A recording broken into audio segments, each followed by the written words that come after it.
welcome you to this beautiful city. Mr. Atif Mal previously served as a general counsel in Los Angeles and chief of protocol for His Excellency President Karzai. His Excellency Mr. Asad Mateen, Chairman of the Conference and CEO of Axis Consulting Group and former Ambassador of Afghanistan to the United Nations. His Excellency Mr. Nurullah Didawari, Governor and Chairman of Supreme Council of the Afghanistan Bank. His Excellency Juma Khan Hamdard, Governor of Paktika. Mr. Christopher Hagan, CEO of CWI Summit. Honorable Don Redder, President and CEO of Afghan American Chamber of Commerce. Mr. Aji Khan Jan Al-Kuzai, First Vice Chairman of Afghanistan Chamber of Commerce and Industries. Mr. Asanzada, Mr. Naeem Yassin, Mr. Sarwar Ahmadzai, dear colleagues, excellencies, ladies and gentlemen, good morning. On behalf of the Consulate General of the Islamic Republic of Afghanistan in Dubai, it is my great pleasure and honor to welcome you all at the third CWI Summit on Afghanistan taking place in the beautiful city of Dubai during this wonderful season. At this juncture, I also like to take this opportunity to thank all the organizers and sponsors for supporting and putting forth this valuable summit. In the upcoming days, we'll discuss issues such as opportunities and challenges, private and public sectors cooperation, constructions and industrial development, infrastructure, agriculture, mining, telecommunications, transportation, logistics, and procurement in Afghanistan. Today, as we stand at critical juncture of the transition process, we must concentrate and prepare ourselves on how to combat the anticipated decline in international military and development assistance to Afghanistan. Hence, for me, the imperative is clear. First, Afghanistan has to become a favorable location for investment. Second, economic growth is only possibility which can be achieved through replacing foreign aid to private investment. And three, we must accelerate our efforts to improve the business climate. These goals can only be achieved through close cooperation amongst the government, private sector, and donor community. So in this spirit, once again we have brought together all of the relevant players and stakeholders, and they include international investors, key government officials, investment support agencies, associations, and Afghan and international industry leaders. Accordingly, this forum will give the private sector an opportunity to have their voice heard. Therefore, I strongly encourage you to voice your questions, concerns, and recommendations. Please make sure the other side understands you and does not misconstrue your points. Our goal is to create healthy dialogue for enhancement of investment in Afghanistan. Without further ado, I would like to invite to the podium Afghan entrepreneur and my dear friend Mr. Mahmoud Karzai to the stage. In 2003, I took a group of Afghan Americans plus an engineering firm from Virginia to see if we could build from our own capital a small clinic in Kandahar. When we arrived there, the first after lunch, one of the engineers, Dr. Ryan, got sick, and we thought it was the food. But he replied, if his sickness was due to the food, we'll all be sick, so it's something else. So we went in search for a place to put the clinic. Dr. Ryan and Dr. Ogden is a renowned specialist in waste management. When we went through the city of Kandahar, they told me why they were sick.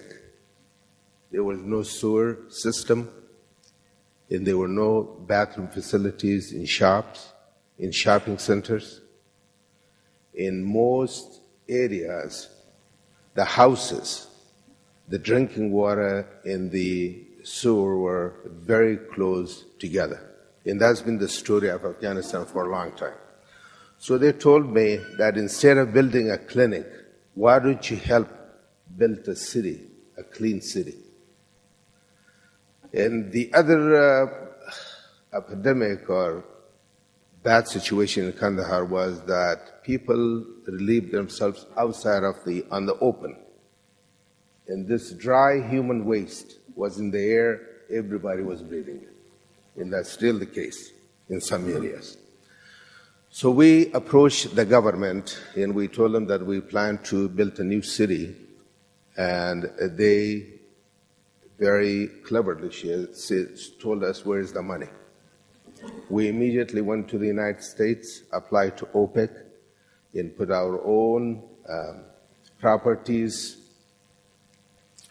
to secure the loan, and we got a loan of $2.5 million. $1 million was contributed by the partners. We started to build a new city. The design was done in Virginia by Bowman Engineering and Design and Engineering, and we started the project. It has been one of the most successful projects in the country. In the beginning, people are telling me it's not possible. The Afghan economy, there's no economy. People have no money. This is too far from the main city. This is never done in it's been done in Afghanistan. But when we started, in the beginning, 2 years we had difficulties. Then the project took off like we have never seen before. The other thing that we do in the city is we promote the local artisans and those people with skills, such as carpenters,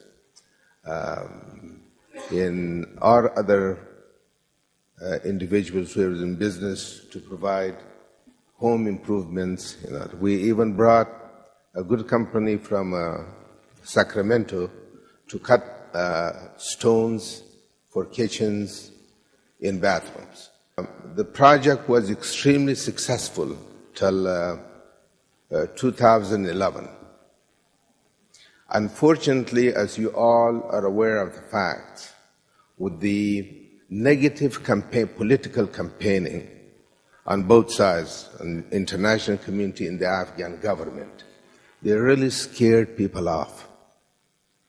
And till 2007, people were bringing their money in. All my friends in Dubai, they know this, and around the world, in America, they were bringing their money to invest in Afghanistan. But after 2008, people were not bringing money in, but they were not taking money out, except for a few. The money was still staying in the country. But like what happened between me and between my brother and Obama on this last meeting, I hope they would have done this prior to the U.S. election. This is a very positive outcome of what happened last week. Now I'm hoping that the Afghans will think about investment in the country. They will not take the money out. I don't understand it because I have businesses in the United States for the last 25 years. My income, my return on capital is 10%. If I'm very lucky, I will get 12%. But in Afghanistan, I can tell you that if you invest, provided that the government cooperates with you, your return is going to be 20 to 50%, even 100% sometimes. But we need some serious reforms in the country. And this reform must be based on private-public sector partnership. The politicians must decide whether they want the next Uzbekistan or they want the next South Korea. This is very important. They must not seek or force businessmen to be in partnership with them. They must not block their way. We must have property security rights. We must have rule of law. And we must have access to capital. And we might say we need reforms, but we in fact need transformation. This project, we calculated the company investment, which is minor. The roads, sewer system, electrical, and sidewalks, trees, all that does not cost that much in comparison with the investments of the individual who wants to build their houses. We calculated that $1.8 billion so far has stayed in Kandahar because of our project. Now you imagine if these kind of projects were in Afghanistan in 34 provinces, huge amount of capital would stay. Instead of restricting the flow of capital, the Afghan government and the international community must think as to why is it that people are taking money. And they must compete, like the previous speaker talked to you, and they must compete with the rest of the world to make it conducive for businesses and investment to come in Afghanistan. It's very easy to invest in. For example, in my project, I show in the center 128 apartments with the height, buildings with the height of 30 stories. Now I will announce to you and to the world, anybody who comes to build those, I will not charge them for the land.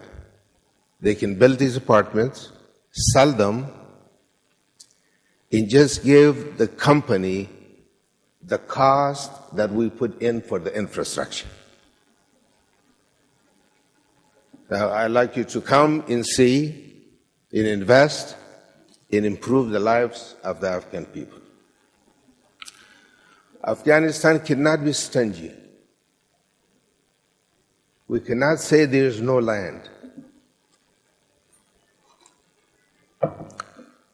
Investment in entrepreneurs, in people with money, they don't need Afghanistan. Afghanistan needs them. So they must be very generous with their offer. Give them what they want. Don't throw obstacles. Don't block. Just help and let the world come in and build Afghanistan. Thank you very much.